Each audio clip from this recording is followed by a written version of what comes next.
What's up, comic book fans? Welcome back to episode 2 of my new weekly series of long-form videos where I'll be breaking out all of the new comic books that I got this week on New Comic Book Day or New Comic Book Wednesday, whichever you want to call it. And if you don't know what that is, every Wednesday new comic book releases. So I set up a pull list every week. I go pick up my comics on Wednesday. And then for you guys, I break down all the comics that I got this week, any comics that I'm interested in reading coming up, and just kind of any casual conversations that come from that. That spur from these comic books. So with that being said, let's break out what I got this week. This was a pretty good haul this week. A lot of big titles in both Marvel and DC. I also got some trade paperback books, which I'll explain the difference between those again like I did in episode 1. And if you haven't seen episode 1, I provided the link down in the description below. You can check that out as well. But I'll explain the difference between trade paperback books and individual issues as well. But again, big week for Marvel and DC. Got a couple of the Energon Universe trades, so let's see what I got. So starting off first for DC, Batman Volume 4, issue number 3. So this is the new volume of Batman that just got released a couple months ago. This is only the 4th time in Batman's history that it has got a renumbering, meaning that it started over at a brand new number 1. And I've still gone to my local comic shops and I still see issue number 1s. Why I say that is if you're a new comic book reader and you wanted to start Batman, you could likely go into a local comic shop and start reading this from scratch. Again, this is issue number 3, so there's only been 3 issues that's come out. And if you're kind of into finance or, long-term value of kind of comic books over the long term, I'm not saying that this could be worth a lot having an issue number 1 for this new Batman, but I think I just read online the other day that Absolute Batman, and granted, that's the most popular, book title out right now, so it's harder to compare it to this one. But I think I saw a first print of the first issue for Absolute Batman sell somewhere in like the $250 to $300 range, which is crazy because it only came out like a year ago, I think, Absolute Batman. But back to Batman Volume 4, issue number 3.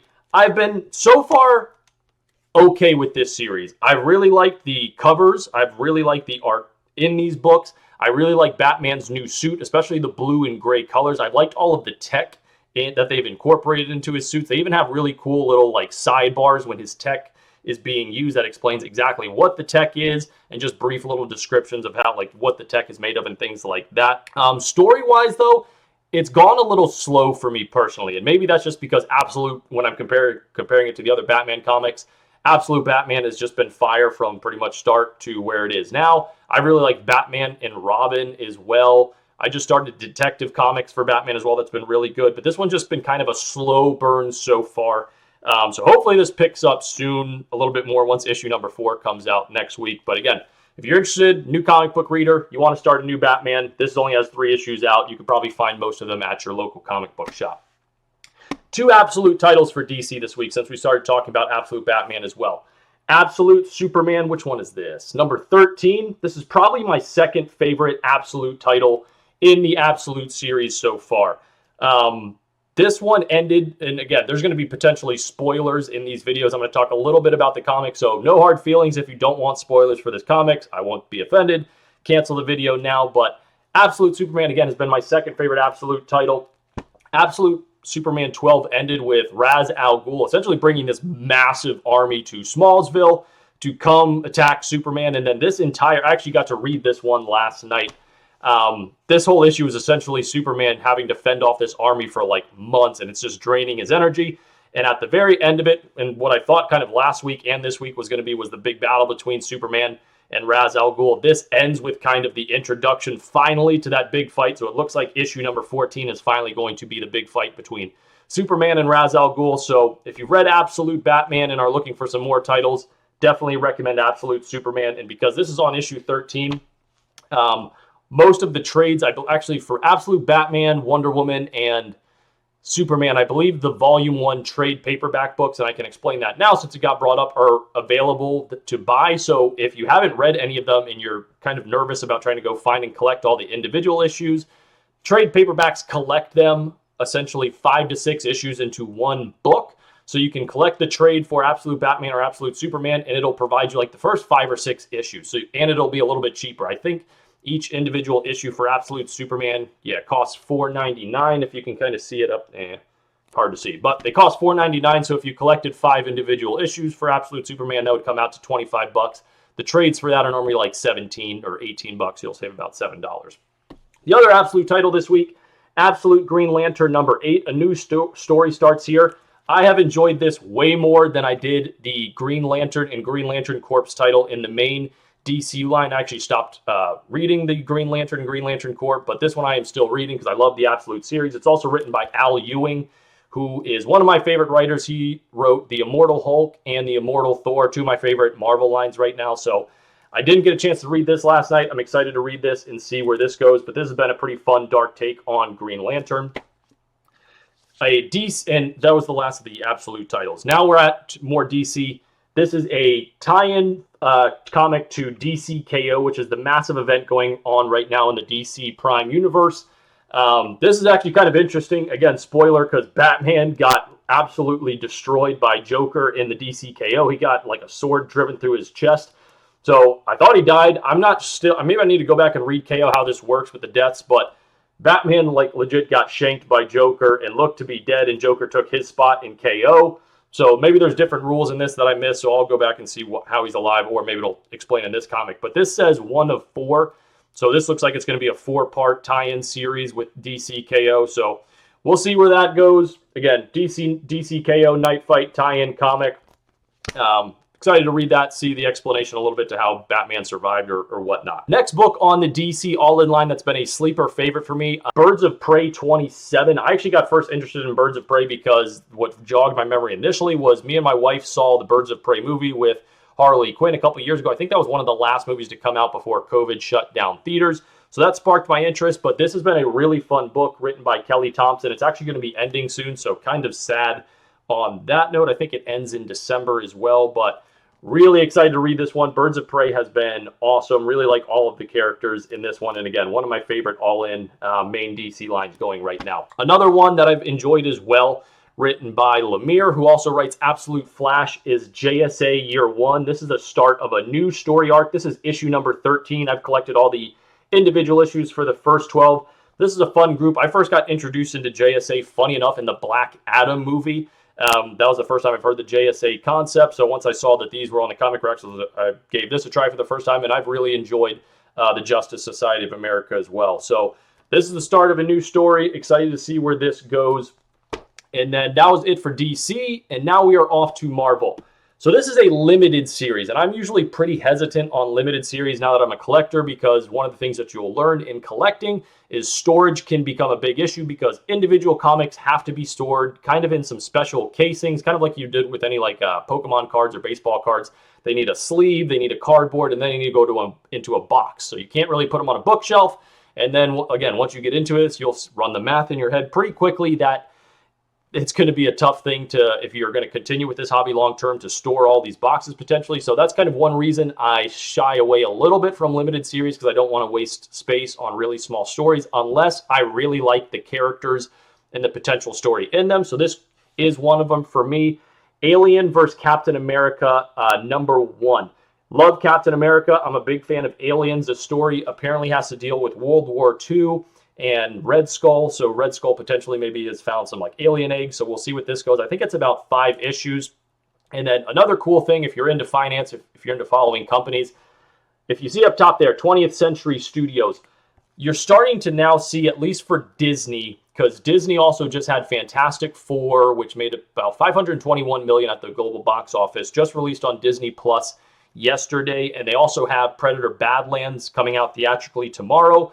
But Disney bought Fox for $71 billion a couple years ago, and a lot of people, including myself, thought that was a massive, massive investment at the time, maybe spending too much on Fox. But this is kind of where you start to see the long-term implications of bringing all those products to market. So you've got a comic book tie-in where you've got the Alien IP from Fox with Captain America. So that's comic books that you could that Disney is now putting content in. You've got the theater release with Badlands.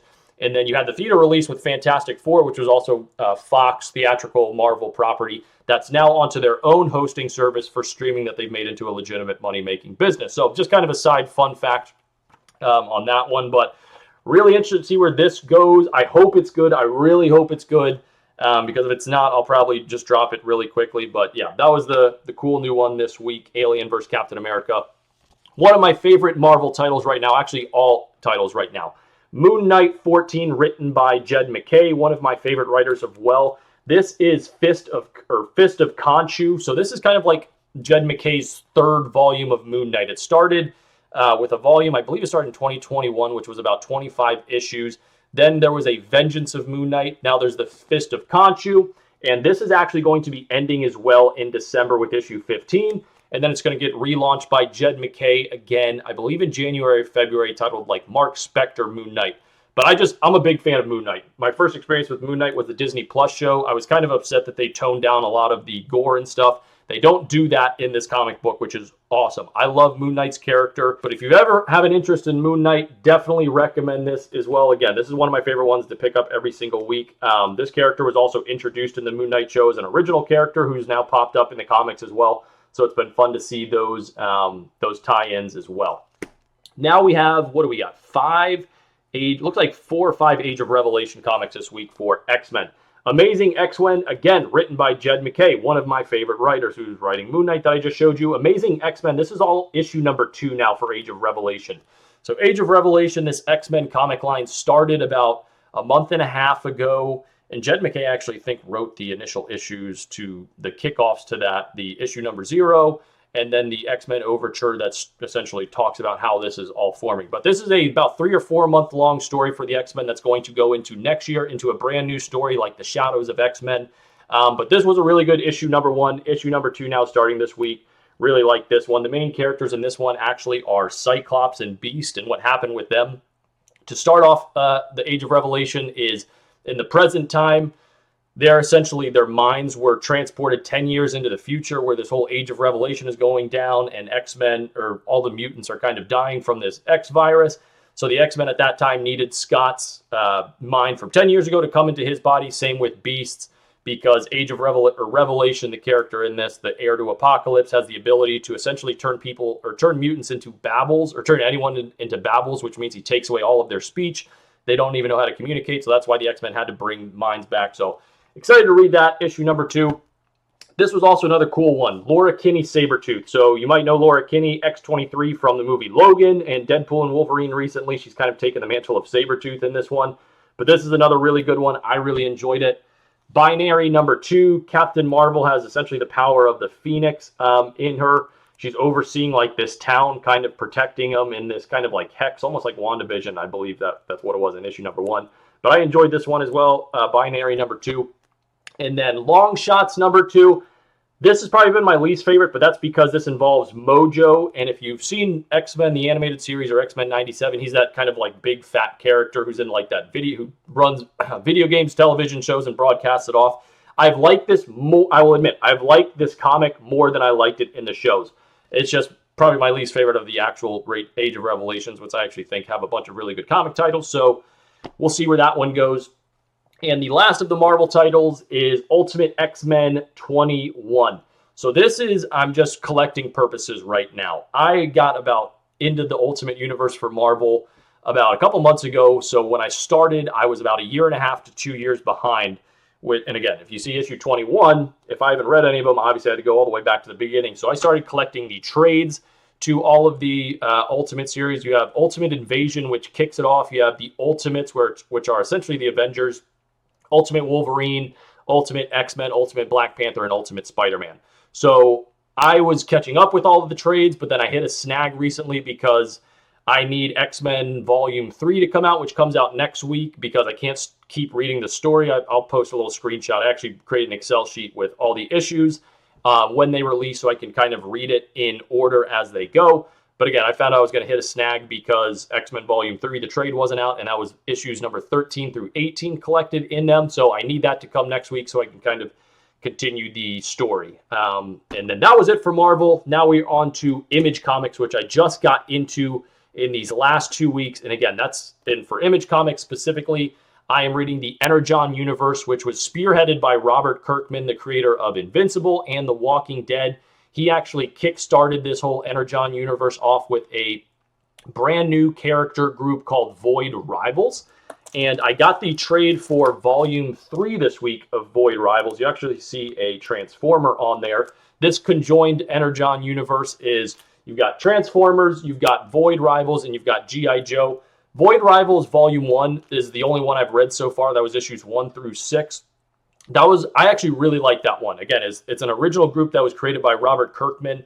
You essentially have these two planets who have been at constant war with each other throughout their entire history, and they've shared the same sun, and the sun is dying. And I got to go back to read that. I believe the sun kind of it eats in on itself and becomes a black hole. And both of these planets essentially have to recreate themselves as this ring around the planet. But again, they're constantly at war. So these rivals crash land on the same planet, have to work together. There's a cool tie-in the volume 1 with a transform on the planet pretty quickly, but it's a cool back and forth between these two groups and void rivals. It also ends, kind of where you might expect it to go, where there's a secret between both sides of the planets, the people who have been overseeing the planets that have essentially leading you to believe that they shouldn't necessarily be at war. They're manufacturing war. So I've liked Void Rivals. That's where you want to start. If you want to start the Energon Universe, you've got to go to Void Rivals. This is, again, Volume 3. You want to start at Volume 1. Also, another interesting thing I've learned about trades, not all of them are built and structured the same. So I've read a lot of Marvel trades where I'll show you actually an example real quick. So really easy for people like me who have kids. I've got 3 kids, a wife, a job. I've got hobbies. I only get 20, 30 minutes throughout the day in random spurts to actually read comics. So what's awesome about comics is I can read individual issues because it only takes 10 minutes to read these issues.